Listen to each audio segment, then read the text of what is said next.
গ্রামটির নাম ছিল ফরিদপুর। গ্রামটি অনেক সুন্দর ছিল। সেই গ্রামে একটি মেয়ে শিয়াল থাকতো। তার নাম ছিল মুন্নি। সে সারাদিন বনে জঙ্গলে ঘুরে বেড়াতো। তার বাবা মা ছিল খুব অসহায় ও গরিব, যার কারণে মুন্নিকে অল্প বয়সে বিয়ে দিয়ে দেয়।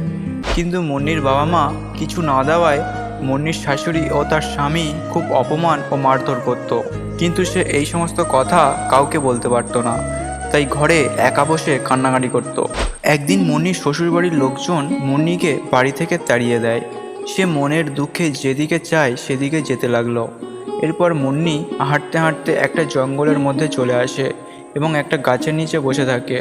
তখন একটা বাঘ সেই পথ দিয়ে যাচ্ছিল আর বলতে লাগলো, আজ সকাল থেকে একটাও শিকার করতে পারলাম না, খিদেতে পেটটা কেমন গুড়গুড় করছে।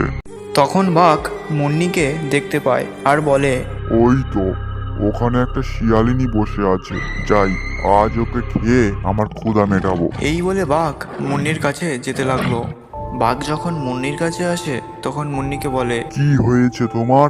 এমন মন খারাপ করে জঙ্গলের মধ্যে বসে আছে কেন? তারপর মুন্নি সমস্ত কথা বাঘটিকে খুলে বলল এবং বাঘকে দাদাভাই বলে ডাকলো।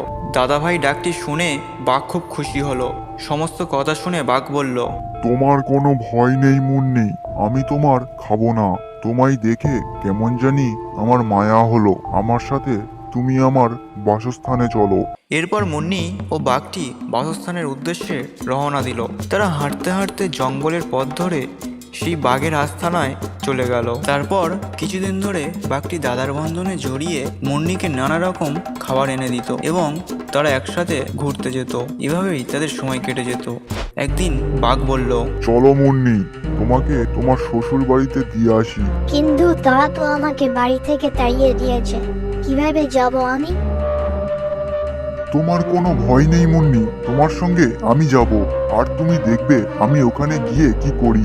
এই বলে বাঘ মুন্নির শ্বশুরবাড়ির দিকে রওনা দেয়।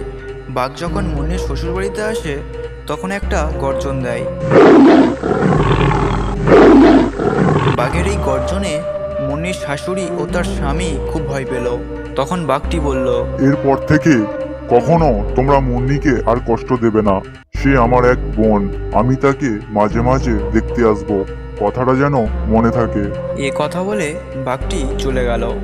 এরপর মুন্নির আর কোনো দুঃখ থাকলো না এবং তারা একসাথে বসবাস করতে শুরু করলো।